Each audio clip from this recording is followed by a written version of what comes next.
선박 납포로 인해 우리 정부에서 긴급 파견했던 청해 부대가 철수하였습니다. 지난 18일 외교 소식통에서 전해진 바에 따르면 이란이 지속적으로 청해 부대 철수를 요구하자 우리 정부는 이것을 수용하여 청해 부대를 호르무즈 해협 바깥 해역으로 이동시켰습니다. 우리 군함이 이란 인근 해역에서 작전을 하는 게 오히려 이란을 불필요하게 자극할 수도 있다는 판단 때문이었는데요. 협상을 앞두고 이란에 우호적인 신호를 보내기 위한 결정입니다. 안녕하세요, 군사기밀TV입니다. 알람 설정을 하시면 영상 업로드 시 바로 시청하실 수 있습니다. 시청해주셔서 감사합니다. 원래 우리 당국은 현재 청해 부대를 파견하여 인근 연합해군사령부를 비롯한 주요 국제기구들과 공조하고 있었는데 급하시고 이란 정부는 줄곧 불쾌감만을 드러내왔습니다. 심지어 지난 14일에는 보란듯이 대규모 군사훈련을 강행하는 위협적인 모습을 보이기도 했습니다. 걸프 해역 남동부에서 진행된 이 훈련은 이란 해군이 보유한 가장 큰 함정인 마크라남이 동원되었고 해상에 있는 작은 표적물을 정확하게 타격하는 모습도 보여 이란을 건드리는 세력은 단숨에 없애버릴 수도 있다는 마치 북한과도 같은 무력 시위를 방불케 하였습니다. 심지어 우리 선박을 납포한 이란 혁명 수비대는 탄도미사일 발사 시험을 성공적으로 진행했다는 발표도 했습니다. 이란 중앙 사막의 지하기지에서 발사된 탄도미사일 여러 발이 1800km 거리의 인도양 북부에 있는 가상의 적대적 선박 표적에 정확히 타격했다 홍보했습니다. 미국의 AP통신 등에서는 이란의 움직임이 이번에 새로 출범하는 바이든 정부를 향한 기선제압이라 평하였지만 현재 우리 국민이 납포되어 있는 한국의 입장에서는 움직임에 더욱 신중함을 요구되는 상황이 된 것입니다. 물론 청해부대가 과거 여명작전 등 성공적인 작전을 수행한 경력이 있긴 하지만 그때는 일개 해적에 불과했던 것이 사실입니다. 일국의 군대를 상대로 압박을 가하기에는 한계가 있죠. 그래서 우리 당국에서는 조금 더 외교적인 방법으로 문제를 해결하고자 청해부대를 한 발 물리는 작전을 세운 것입니다. 그런데 이런 와중에 미국에서 전해진 한 가지 소식은 현재 한국과 이란 사이에 긴장 관계를 완전히 다른 국면으로 전개시킬 수도 있다는 기대를 불러모읍니다. 최근 바이든 당선인이 차기 미 대통령으로 확정되자 바이든은 차기 행정부의 수장들을 하나둘 임명하고 있습니다. 그리고 미국의 정보 부처 중 하나로 제2차 세계대전 때 가장 큰 활약을 한 부처인 전략사무국 OSS를 전신으로 하는 미 중앙정보국 CIA에도 역시 바이든은 새로운 수장을 임명했는데요. 영국의 이코노미스트가 말하기에 외교정책의 거인으로 평가되는 윌리엄 번스였습니다. 윌리엄 번스는 미 국무부에서 33년간 근무한 베테랑 외교관입니다. 그는 오바마 행정부 시절 국무부 부장관을 지내고 2014년 은퇴한 뒤 카네기 국제평화기금에서 일했습니다. 그리고 1년 뒤 2015년 이란과 유엔 안보리 상임이사국이 협정을 맺은 이란 핵합의를 이끌어낼 때 가장 큰 활약을 한 협상가로 유명합니다. 바이든은 이러한 그를 높이 났기에 번스가 CIA 국장이 되면 앞으로 이란과의 협상에서 유리한 고지를 이끌어낼 수 있을 것이라 판단한 것이죠. 그런데 윌리엄 번스는 한국과도 아주 특별한 인연이 있습니다. 현재 이란이 한국에게 적대적 태도를 드러내는 근본적인 원인은 한국의 은행에 동결된 원유 자금 때문입니다. 원래 미국의 이란 제재로 인해 이란과의 거래에서 달러화는 사용될 수 없습니다. 2010년 당시에 수많은 국가들이 이란 석유를 구매할 수 없게 됐죠. 이란으로부터 수입하는 석유에 크게 의존하는 한국 역시 느닷없는 위기에 봉착하게 된 것입니다. 그래서 2010년 8월 24일 천영우 당시 외교부 2차관은 미국을 설득하기 위해 워싱턴 DC로 향하는 비행기에 올랐습니다. 우리의 입장을 설명하여 미국의 제재 완화를 이끌어내기 위해서였는데요. 이때 그를 워싱턴 DC에서 맞이했던 인물이 윌리엄 번스였습니다.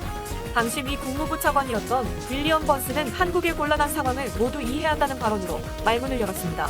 천영우 전 차관은 당시를 회상하며 번스는 상대의 이야기를 경청할 줄 아는 최고의 외교관이었다 라며 극찬했습니다. 경제 규모가 작은 국가의 인물이 선진국에 가면 선진국의 고위직들은 이들을 알게 모르게 무시하는 경향이 있는데 번스는 서로 이견이 있더라도 상대를 배려하는 모습이 돋보였다. 인품과 실력을 두루 갖춰 그 어떤 것보다도 외교적 합의를 찾는 데만 몰두하는 인물이었다. 이렇게 다소 온화한 분위기 속에서 장기간의 대화가 오가자 한국 측에서는 순간 기가 막힌 묘수를 떠올릴 수 있었습니다. 미국의 승인하에 달러로 원유 대금을 결제하는 대신 원화로 원유 대금을 결제하는 시스템을 구축하는 것이었죠. 이란은행이 한국의 은행에 계좌를 만들면 우리가 그곳에 원유 대금을 입금하는 시스템이었습니다. 그러면 달러를 통하지 않고도 이란에게 대금을 줄 수 있으니 미국은 명분도 챙길 수 있고 한국과 이란은 이전처럼 정상적인 거래를 할 수 있는 묘수였습니다. 번스는 이러한 한국의 묘수에 크게 감탄하며 이를 긍정적으로 검토해보겠다는 답변을 했고 얼마 후 한국은 미국의 승인 아래 이란에게 원화로 대금을 결제할 수 있게 된 것입니다. 트럼프 행정부가 이 방법마저 틀어막기 전까지는 말이죠. 번스는 일을 할 때 항상 오케스트라의 지휘자가 모든 악기가 함께 조화를 이루도록 신경을 쓰듯이 외교관 역시 미국이 내놓을 수 있는 모든 재능을 활용한다. 소프트 파워부터 문화, 공공외교 그리고 정보 수집까지 모든 재능이 그에 해당한다 라는 말을 되뇌입니다. 때문에 현재까지 최악으로 치닫고 있던 미국과 이란의 관계, 그리고 그 사이에서 새우등 터지고 있는 한국 역시 새로운 국면을 맞이하게 될 것이라는 평가가 나오고 있는 것이죠. 그는 한국 외교 분야에서도 정통 외교관 중에서 베스트 진보와 보수를 떠나 두루 중용될 수 있는 실력과 품성 겸손하면서도 부드러운 인상으로 누구에게나 호감을 주는 대단히 매력적인 인물이라는 평가를 받고 있기 때문입니다. 이번 이란 문제뿐만 아니더라도 앞으로 한국과 미국의 외교 관계를 전개하는 데 있어 이성적이고 합리적인 공생 방안을 추구해 나갈 수 있을 거라는 긍정적인 전망이 쏟아지고 있습니다. 물론 그렇다고 해서 우리가 이란의 만행에 대해 손 놓고 기다려야 하는 상황은 아닙니다. 무엇보다도 우리 국민이 제대로 된 설명도 없이 오랜 기간 납포되어 있는 상황이고, 이란은 우리 정부와 대화의 물꼬를 트기는 커녕 군사훈련을 통한 위협의 태도를 보이기 때문에 이에 대한 우리의 대응도 상당히 중요한데요. 최근 전 세계의 군사력을 비교하는 지표인 글로벌 파이어파워 GFP 세계 군사력 랭킹에 따르면 2020년 대한민국의 군사력은 6위로 랭크되었습니다. 미국이 1위, 러시아가 2위, 중국이 3위, 인도가 4위, 일본이 5위, 그리고 한국이 6위를 차지했고요. 작년까지만 해도 프랑스가 세계 5위에 있었으나 올해의 순위가 급격하게 떨어짐으로써 한국의 계단이 한 단계 오를 수 있었던 것입니다. 물론 우리나라가 아무것도 안 하고 오른 것은 아닙니다. 불과 5년 전 2016년만 해도 한국의 군사력은 터키, 독일, 이탈리아보다도 뒤처진 세계 11위에 불과했습니다. 강대국들의 군사력 순위가 크게 변동되지 않은 5년 동안 대한민국의 군사력은 5계단이나 상승해버린 것이죠. 미국의 여러 가지 제재로 인해 제대로 된 무기 개발을 하지 못하는 상황치고는 상당히 가파른 성장세를 보여주는 것입니다. 아무래도 세계 군사 강국인 러시아, 중국, 인도, 일본이 근처에 있기에 한국은 전교 6등인데 반해서 5등이라는 샵쓸한 상황에 처해 있습니다. 때문에 아무리 미국의 제재가 있다 하더라도 최대한 그것을 피해 개발할 수 있는 모든 무기를 다 개발하고 있죠. 한국 전쟁의 서러움으로 병적인 집착을 보이는 호방력 차세대 한국의 반공을 책임질 KF-X 시스템, 현재도 추진 중인 핵잠수함 개발, 세계 최고의 벙커버스터로 평가되는 선무사 미사일 등이 그것입니다. 심지어 최근 이란이 한국의 군사적 위협을 보이자 이제 한국도 대륙 간탄도 미사일을 개발해야 한다는 의견이 나옵니다. 한국은 미국과의 협정 아래 대륙 간탄도 미사일이 현재로서는 불가능한 입장입니다.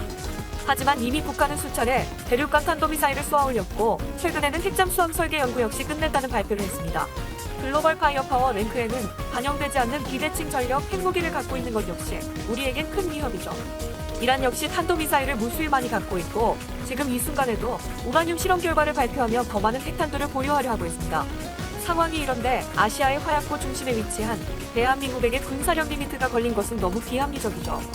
세계 10위권 경제대국일 정도로 자금도 충분하고 수많은 무기를 세계에 수출할 정도로 군사기술력 역시 세계 최고 수준인 한국의 리미트가 해제되면 미국의 안보에 역시 큰 도움이 될 수 있습니다.